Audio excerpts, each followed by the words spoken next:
안녕하세요. 이번 시간에는 명리학의 역사에 대해서 이야기해 보겠습니다. 먼저 중국 역사의 흐름을 살펴보면 하, 분, 주, 고대 국가 시절이 있었고, 그 다음에 춘추 전국 시대, 이 춘추 전국 시대를 통일한 진나라, 그 다음에가 한나라, 그 다음에 한나라가 다시 갈라져서 삼국과 위진, 남북조 시대가 있었고, 그 다음에 이것을 다시 수나라가 통일했고, 그 다음에 당, 송, 원, 명, 청, 그 다음에 이제 중화민국 이렇게 나갑니다. 중국 역사가 이렇게 흐를 때 우리나라는 요 한나라 초기, 이게 BC 107년에까지는 우리나라는 고조선이라는 고대 국가 시절에 있었고, 그 다음에 한나라를 지나서 수나라, 이 당나라 초까지, 여기가 AD 668년, 이때까지는 삼국시대, 그죠? 고구려, 백제, 신라, 그 다음에 요 당나라, 요 시절, 요 당나라 시절, 이때는 936년인가 신라가 그 고려에 항복할 때까지, 이때는 통일신라 시대.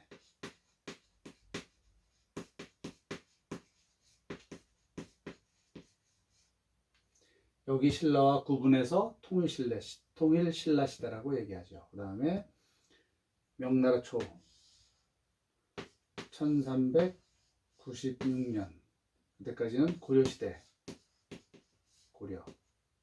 그리고 우리나라가 1910년 한일 합방할 때까지는 조선.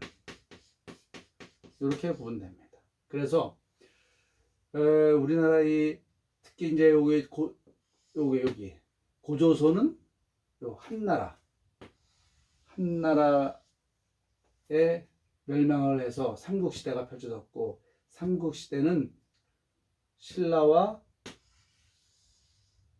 당의 연합군에 의해서 고구려가 무너지면서 통일신라 시대가 됐고, 통일신라 때는 고려에 항복을 해서 고려로 넘어왔고, 고려에서 조선으로 넘어올 때는 명나라, 조선이 명나라 편을 들면서 위화도 회군을 했죠. 그러면서 조선이 건국이 됐죠. 이렇게. 그래서 우리나라와 중국 역사는 긴밀하게 서로 영향을 주었다, 이렇게 볼 수 있습니다. 그러면 명리적으로 봤을 때는 어떻게 되느냐? 요 당나라 때까지요. 당나라 때까지는 여기가 명리적으로는 고법이라고 그러고, 요 명나라까지, 청나라 여기까지는 고법과 신법이 혼재돼 있었죠. 혼재. 그리고 청나라 이후에, 청나라 때부터는 신법이 주류를 이뤘습니다. 신법. 그래서 당나라까지는 고법, 송원명은 고법과 신법이 혼재, 그 다음에 청때의 신법이 주류 세력이 됩니다. 이렇게 전반적인 흐름은 이렇게 흘러갑니다.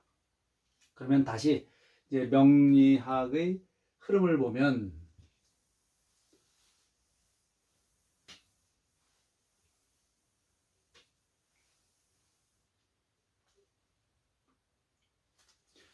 이 춘추전국시대. 춘추전국시대 보면 이때 공자가 춘추시대고 공자의 제자 맹자가 전국시대 사람이고, 여기 노자가 춘추시대 사람이고 노자의 제자 장자가 전국시대 사람입니다. 그 다음에 그리스에서는 소크라테스,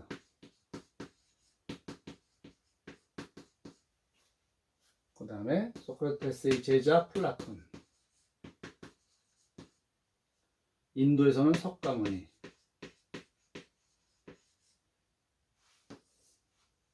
그래서 요 중국요 때는 제자 백가라고 하죠. 제자 백가. 그래서 세계적으로 이 춘추전국 시대에는 세계적으로 성현이 중국뿐만 아니라 그리스, 인도 세계적인 성현들이 많이 출연을 하게 됩니다. 그래서 명리도 마찬가지로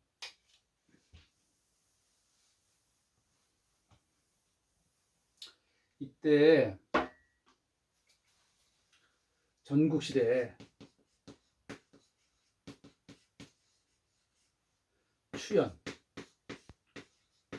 추연이라는 분이 그 전까지는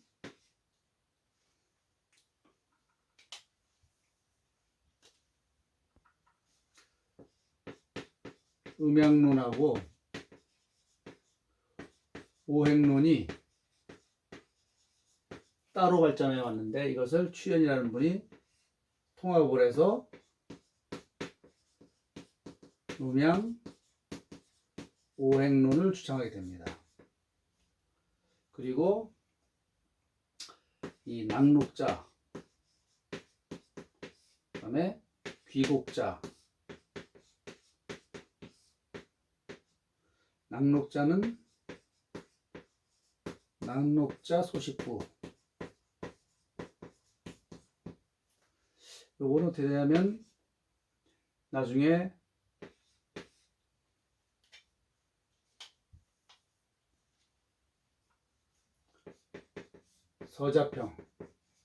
서자평에 의해서 신법의 기초가 됩니다. 신법의 기초.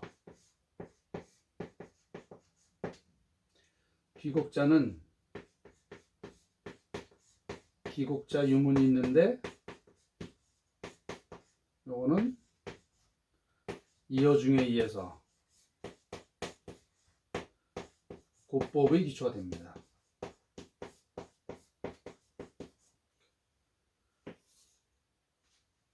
춘추전국 시대에는 추연, 낙록자, 귀곡자, 이렇게 요 세 분을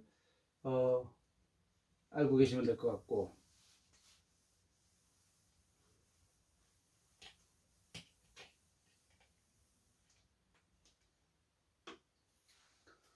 요 진나라에는 진시황이 전국을 동열하면서, 그 다음에 여기 분서갱유를 하죠. 분서갱유로 인해서 이 학문적으로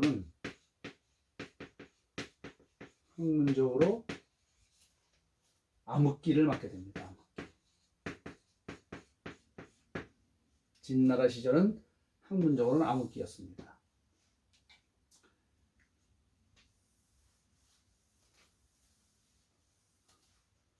진나라가 무너지고, 그 다음에 이 초안지 보면 한나라가 결국은 나라를 세우는데, 이 한나라 때는 간지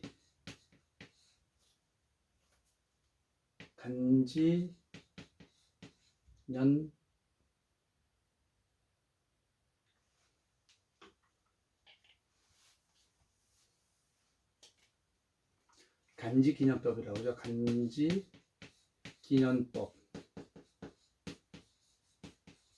간지기년법이 확립이 됩니다. 간지기년법이 뭐냐면,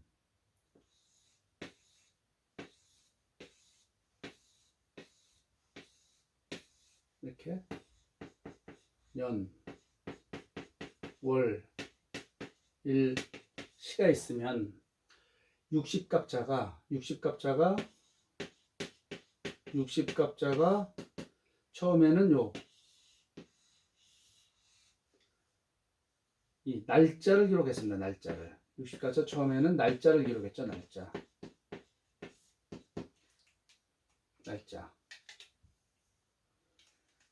그래서 요 일의 천간과 지지는 알았습니다. 그 이외에 년도 60갑자로 표현할 수 있게 됩니다. 연도.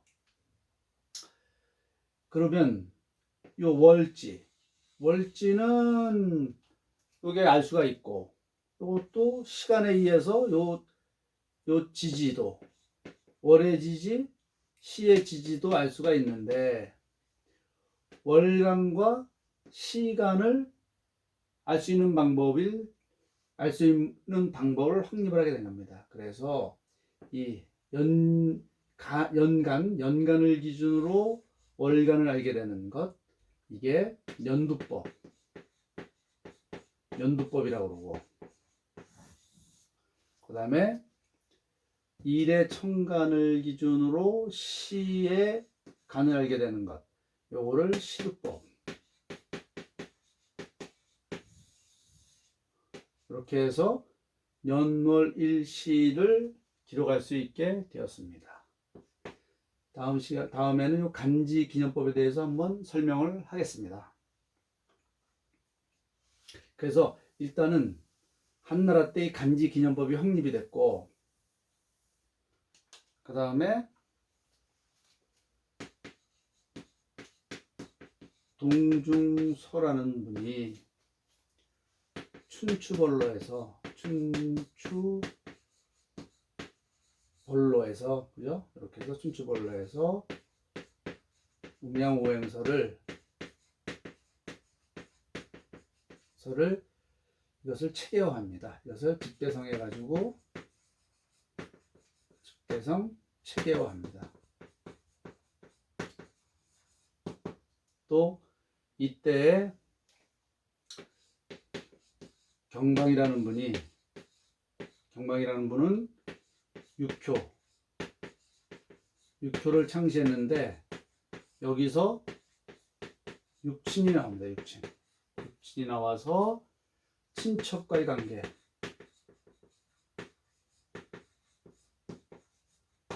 관계를 설명합니다. 육친. 그래서 한나라 때는 간지 기념법이 확립이 됐고, 동중서, 경방 이런 분들이 명리학의 발전에 기여하게 됩니다.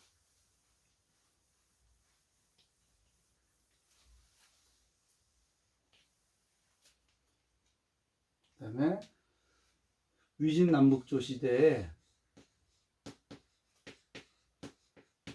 동진에 곽박이라는 분이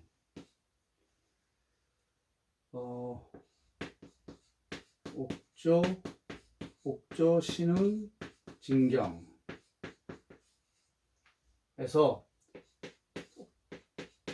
사주라는 단어를 사용하게 됩니다. 그래서 생, 년, 월, 일, 월일시로 사주를 구성해 가지고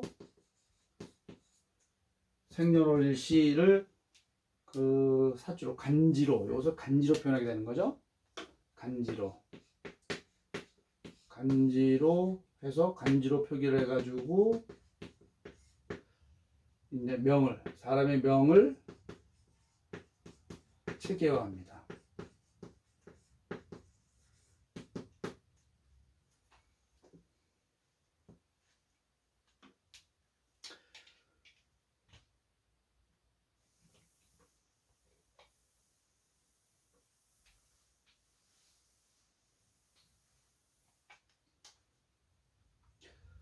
다시 요 수나라 때는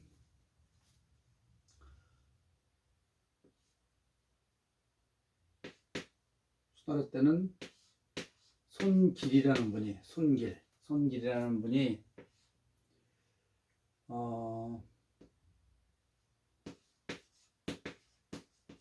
오행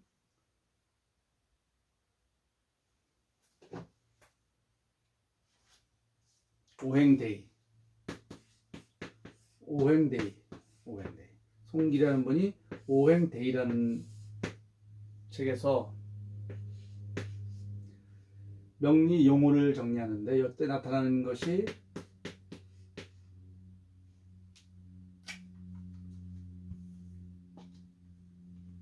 상생, 상극,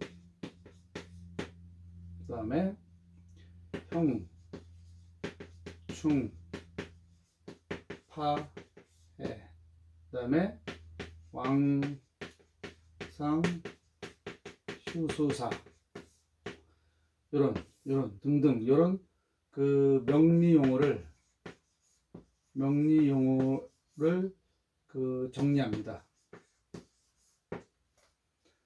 벌써 이미 수나라 때 벌써 형충파의 왕상유수사 상생상극에 대해서는 명리용어가 정리가 됩니다.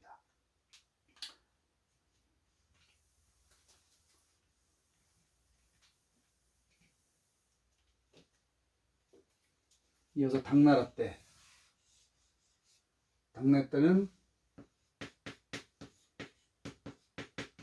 원청강이라는 분이 원청강 오행 삼명 진암 원청강 오행 삼명 진암이라는 때 요거는 뭐냐면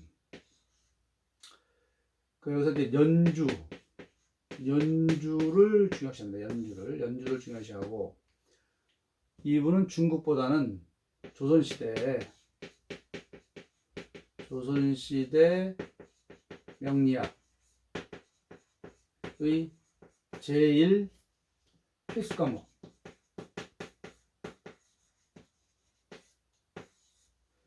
조선시대 명리학의 제일 필수 과목이 바로 원청강 오행 삼명 진암입니다. 원청강. 그리고 이제 이어중, 당나라 때 이어중의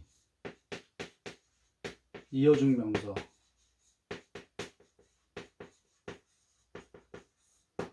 그래서 이어중 명서가 바로 고법을 체계한 거죠.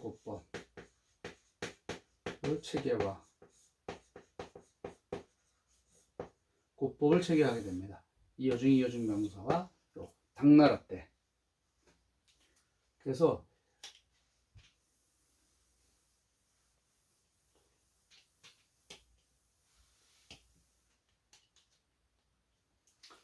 이 고법은 이어중 명서의 고법 이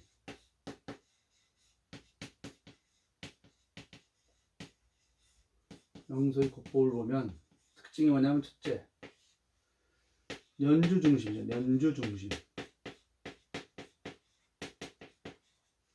이 당시 연주는 5주였습니다.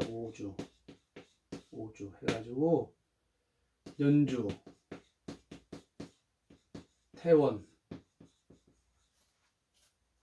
월주, 일주, 시주 이렇게 연주, 태원, 월주, 일주, 시주 이렇게 5주로 나타냈습니다. 그 다음에 연주에 3명이 있다고 생각했어요. 3명 연주에 3명. 그래서 녹, 명, 신. 그 다음에 세 번째는 뭐냐면 나부모행을 중시했습니다. 나부모행을 중시했다. 네 번째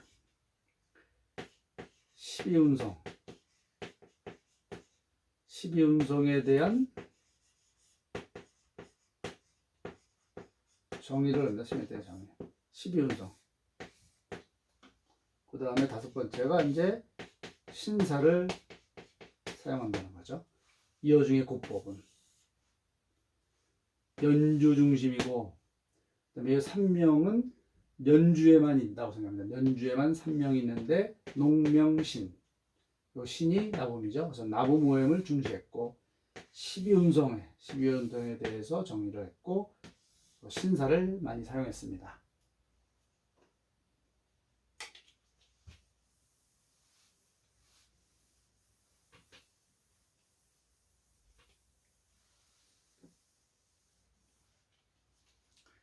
이제 당까지는 고법이었고, 송때에 대해서 이제 신법이 나타나는데, 신법은 서거이, 그죠? 서자평이라고 하죠. 서자평. 이분이 낙록자 상명 소식보, 그죠? 그 다음에 곽박의 옥조 신흥 진경, 요거를 주석을 답니다.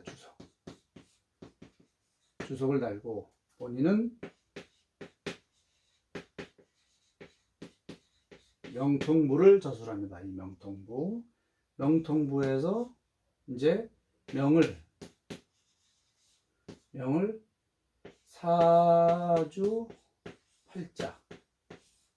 사주팔자로 정의합니다. 사주팔자. 그래서 연주, 월주,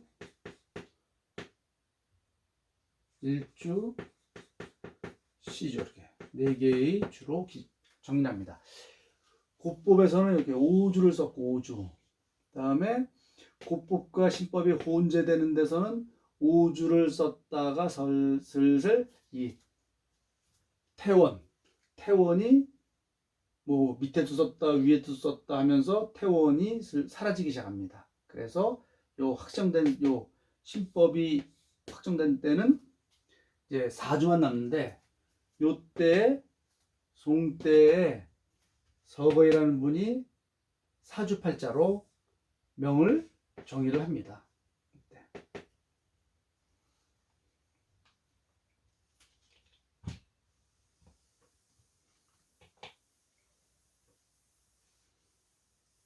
그리고 송때 또 한 분 서승이 연해였습니다. 연해. 이 연해에서는 그 전까지는 상생상극인데,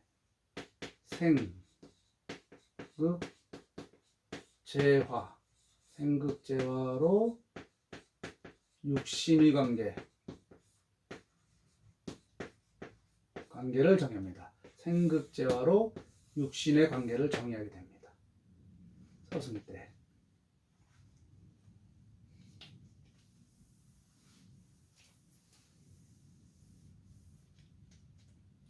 원나라는 뭐 특별한 적이 없어요. 그 다음에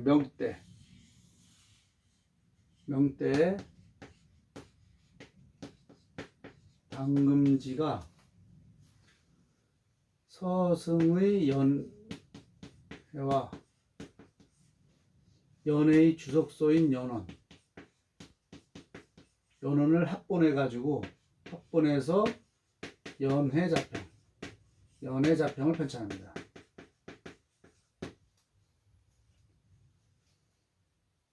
그 다음에 당금지, 그 다음에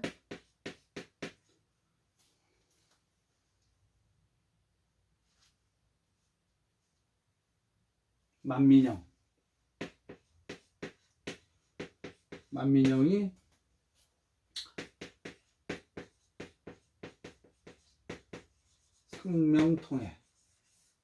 상명통해를 저술하는데, 이 상명통해는 그 당시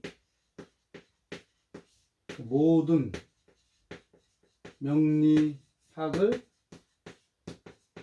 총망라합니다. 만민영이라는 분이 상명통해를 통해서 그 당시 모든 명리학을 총망라하는데, 이분의 입장은 신법, 미진한 부분,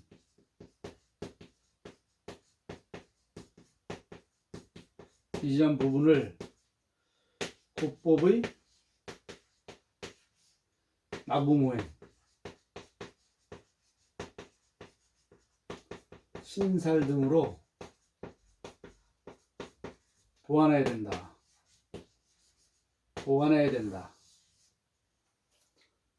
신법의 미진한 부분을 고법의 나무모이나 신살 등으로 보완해야 된다고 책에서 주장을 하게 됩니다. 그리고 이 만민영이 삼명토에서 고법에 대해서 실질적으로 고법의 입장의 선분이 이제 마지막이 되는 거죠. 이 이후에는 이제 신법이 대세가 됩니다. 그리고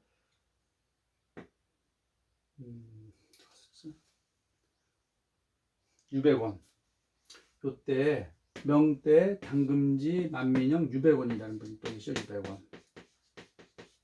유백원. 요게 이분이 적천수를 서술하는데, 요거는 적천수는 유백원이라는 분이 썼다는 말도 있고, 경도라는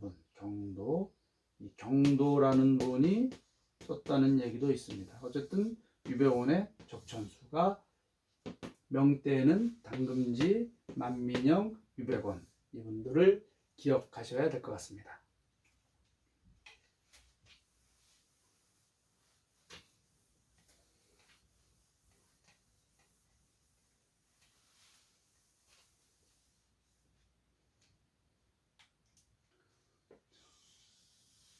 청대 와서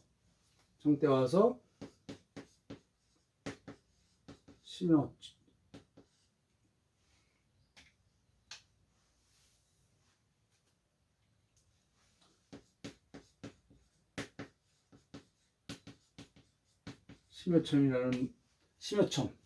분이 자평진전을 펴죠. 자평진전.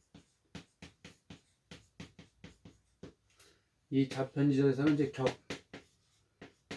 격중심인데,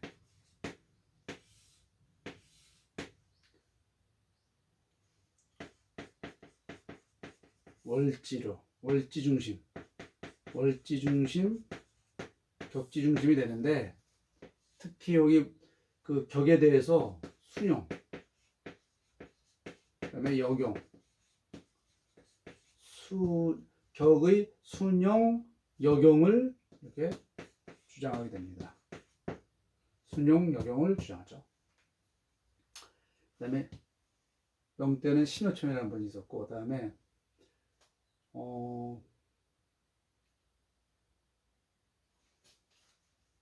임철초라는 분이 있어요.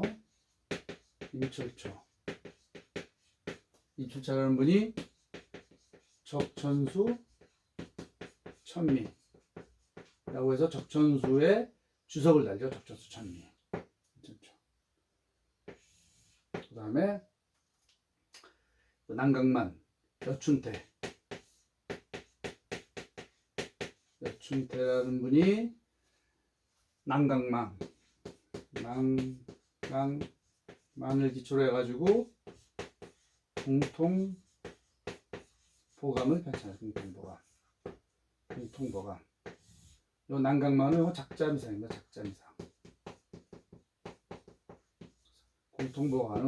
이 공통보감은 뭐냐? 공통보감은 바로 조후 중심으로, 월지에 의한 조후 중심으로 명리를 체계화합니다.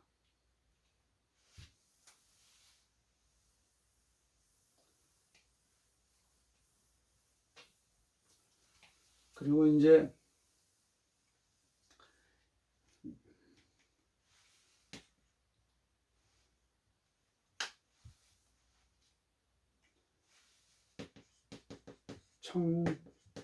청말에서 중화민국으로 넘어온 요 시절에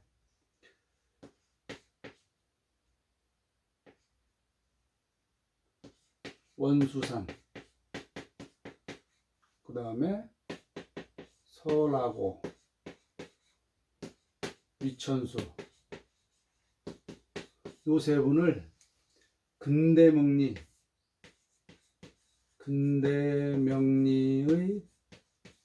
3인방 근대명리의 3인방이라고 합니다. 원수산, 설하고 위천수. 근데 원수산 이분은 뭐냐면 적천수, 천미. 이 적천수, 천미라는 책을 대중에게 공개합니다. 대중에게 공개.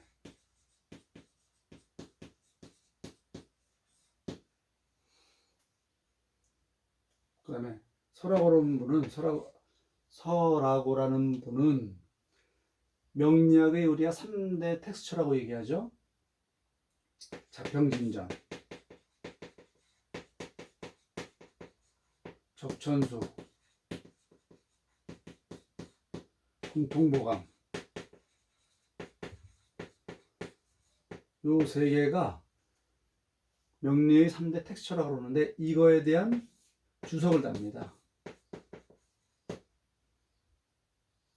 그리고 본인은 자평수원에서 용신을 5가지로 정리합니다. 용신을 정리합니다. 용신 5가지로. 용신을. 그래서 용신의 5가지는 뭐냐? 억부용신, 조후용신, 병약용신, 통관용신, 전왕용신. 이렇게 5가지로 용신을 정리를 합니다. 자평수원에서. 네. 그리고 이 위천수라는 분은 우리나라의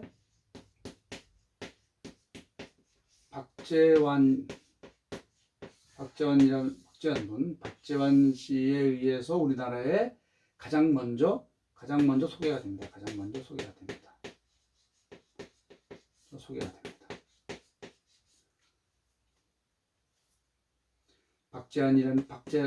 박재환이